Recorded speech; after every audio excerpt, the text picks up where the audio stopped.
नमस्कार साथियों, स्वागत है आप सभी का हिंदी साहित्य और सृजन में। आज की इस वीडियो में हम देखेंगे हिंदी साहित्य से संबंधित 50 महत्वपूर्ण प्रश्नों को। आज के ये जो प्रश्न हैं ये बहुत ही बार परीक्षाओं में पूछे जाते हैं और आगे आने वाली आगामी परीक्षाओं में यूजीसी नेट और प्रवक्ता हिंदी के परीक्षाओं के लिए भी ये प्रश्न बहुत ही महत्वपूर्ण हैं। तो इसी तरह हमारे चैनल से जुड़े रहिए और अपनी तैयारी कीजिए। और अगर आपने अभी तक हमारे चैनल को सब्सक्राइब नहीं किया है तो चैनल को सब्सक्राइब कर लीजिए और घंटी के बेल आइकन को दबा दीजिए ताकि आने वाले नए वीडियोस की जानकारी आपको सबसे पहले मिलती रहे। तो आइए शुरू करते हैं।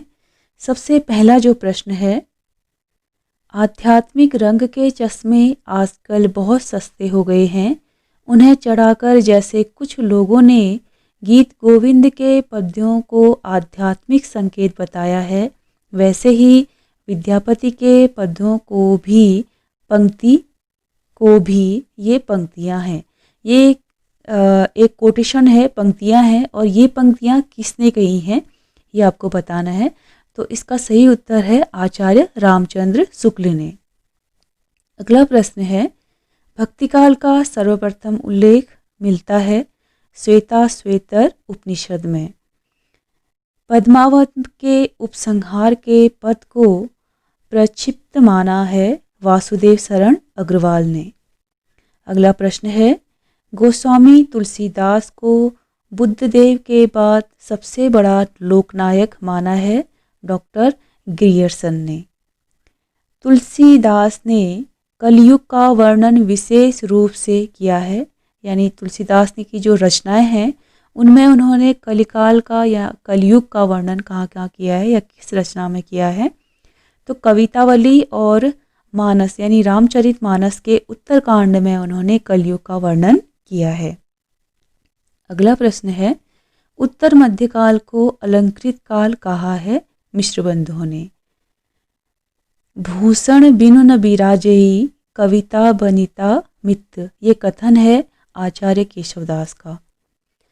हिंदी भाषा के विकास क्रम में पहली ईस्वी से 500 ईस्वी तक की भाषा को कहा जाता है।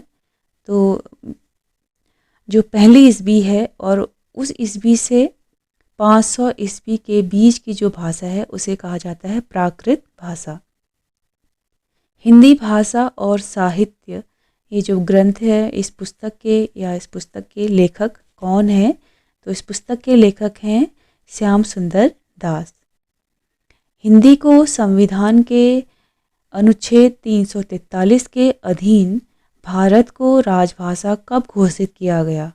तो सही उत्तर है 14 सितंबर 1950 ईस्वी को। उस समय जैसे गाथा या गाहा कहने से प्राकृत का बोध होता है था, वैसे ही दोहा या दूहा कहने से अपभ्रंश का। तो ये कथन किसने कहा है? आचार्य रामचंद्र शुक्ल ने।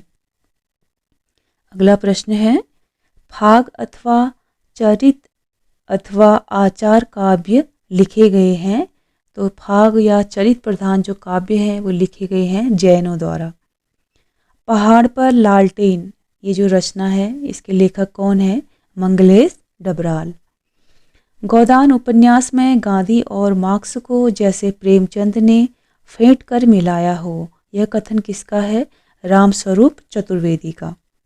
खंजन नयन उपन्यास का केंद्र है सूरदास का जीवन। अगला जो प्रश्न है, इनमें एक तरफ आपको उपन्यास दिए गए हैं और दूसरी तरफ उनके उपन्यासकार दिए गए हैं, तो आपको मिलान करना है इनमें से सही उत्तर कौन सा है। तो यहाँ पे हम सीधे सीधे पढ़ते चलेंगे। जैसे सबसे पहला उपन्यास है अधखिला फूल, इसके जो उपन्यासकार हैं अयोध्या सिंह उपाध्याय हरिऔध। चंद हसीनों के खतूत, इसके उपन्यासकार हैं पांडे बेचैन शर्मा। शहर में घूमता आईना उपेंद्रनाथ अस्क। काली आंधी, और ये उपन्यास है कमलेश्वर का। इसी तरह कहानी और कहानीकार भी हैं। कफन प्रेमचंद की कहानी है। इंस्टॉलमेंट भगवती चरण वर्मा की। खेल जैनेन्द्र की और तीसरी कसम फणीश्वर नाथ रेणु की कहानी है। अगला प्रश्न है, मैं नहीं समझता कि इसकी तुलना का कोई भी काव्य यूरोप की किसी भी भाषा में उपलब्ध है। बिहारी सस्सई के संबंध में यह कथन किसने कहा है? तो इसका सही उत्तर है गिरियर्सन। अगला प्रश्न है, रामचंद्रिका की विशेषता नहीं है।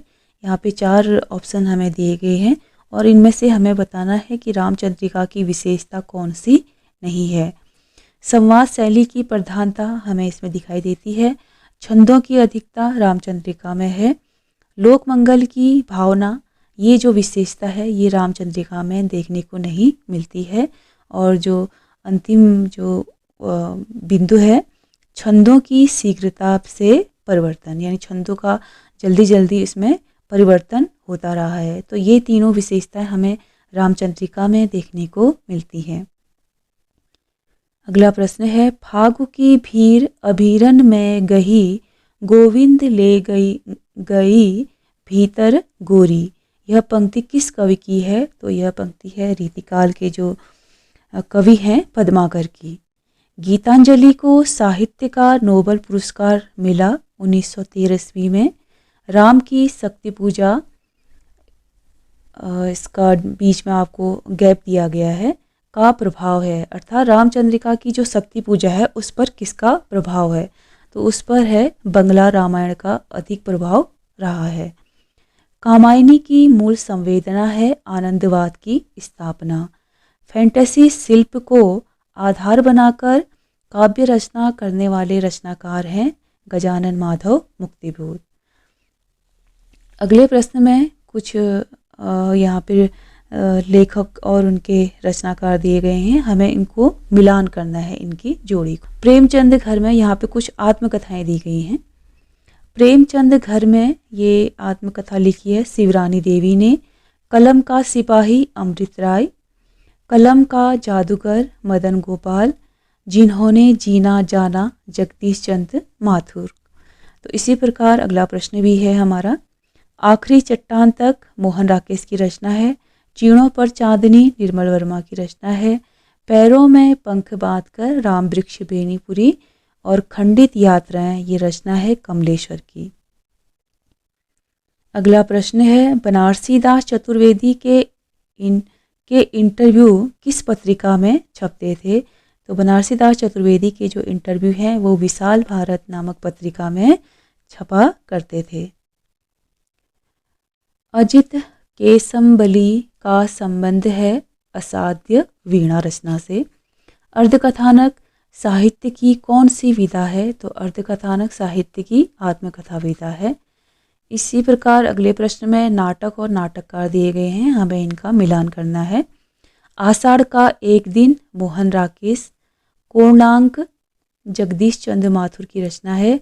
हानुस भीष्म साहनी और तुगलक है गिरीश कर्नाड की रचना। इसी तरह अगला प्रश्न है हमारा, इतस्ततः रचना है जैनेन्द्र की। कुटुज है हजारी प्रसाद द्विवेदी। लिखी कागद मोरे अज्ञेय की। आस्था के चरण रचना है डॉक्टर नगेंद्र की। अगला प्रश्न भी इसी प्रकार का है। समालोचना दर्श रचना है जगन्नाथ दास रत्नाकर की। छायावाद है नामवर सिंह की। कबीर है हजारी प्रसाद द्विवेदी। नई कविता का आत्मसंघर्ष, ये रचना है मुक्तिबोध की। लॉन्जाइनस ने उद्दांत के कितने स्रोत माने हैं? तो उन्होंने 5 स्रोत माने हैं। कविता प्रबल मनोवेगों का सहज उच्छलन है, ये जो पंक्ति है ये किसने कही है? वर्ड्सवर्थ ने। नई समीक्षा के जनक माने जाते हैं T S. Eliot. Principle of literary criticism के रचनाकार हैं आई.ए. रिचर्ड्स। तो इसी तरह हमें फिर से मिलान करना है। रिपब्लिक, ये रचना है प्लेटो की। पेरी इप्सुस ये रचना है लॉन्जाइनस की। The friend Coleridge, the world's body John Crowe Ransom की रचना है। अगला प्रश्न है, वस्तुनिष्ठ समीकरण का सिद्धांत प्रस्तुत करने वाले विद्वान हैं टी.एस. इलियट। राजभाषा आयोग की स्थापना का वर्ष है 1955 ईस्वी। आवारा मसीहा के रचनाकार है विष्णु प्रभाकर।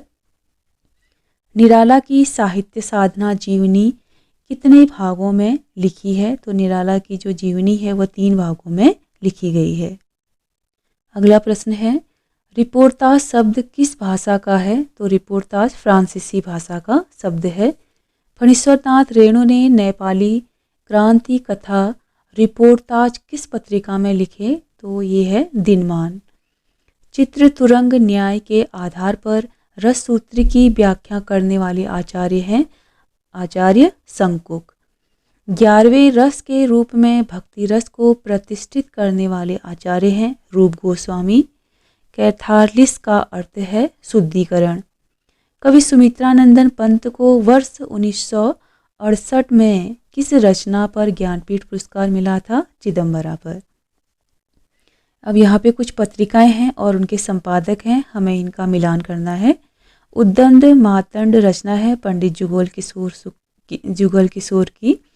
दिनमान है अज्ञेय की। नई कविता है जगदीश गुप्त। और हंस जो पत्रिका है वह है प्रेमचंद की। रीति काव्य की मुख्य प्रवृत्ति है रीति निरूपण। प्रोग्रेसिव राइटर्स एसोसिएशन नामक अंतर्राष्ट्रीय संस्था का अधिवेशन कहाँ हुआ? तो ये संस्था का जो अधिवेशन है 1935 ईस्वी में पेरिस में हुआ था। तो ये आज हमने हिंदी साहित्य से संबंधित महत्वपूर्ण प्रश्नों को आज इस वीडियो में जाना। उम्मीद करती हूँ ये जानकारी आपके लिए फ़ायदेमंद रहेगी और इसी तरह हमारे चैनल से जुड़ते रहिए, अपनी तैयारी कीजिए। वीडियो पसंद आया हो तो इसे लाइक कीजिए और अपने दोस्तों के साथ शेयर कीजिए। और अगर आपके कोई सुझाव हैं तो आप हमें कमेंट के माध्यम से बता सकते हैं। वीडियो पूरा देखने के लिए आप सभी का बहुत बहुत धन्यवाद।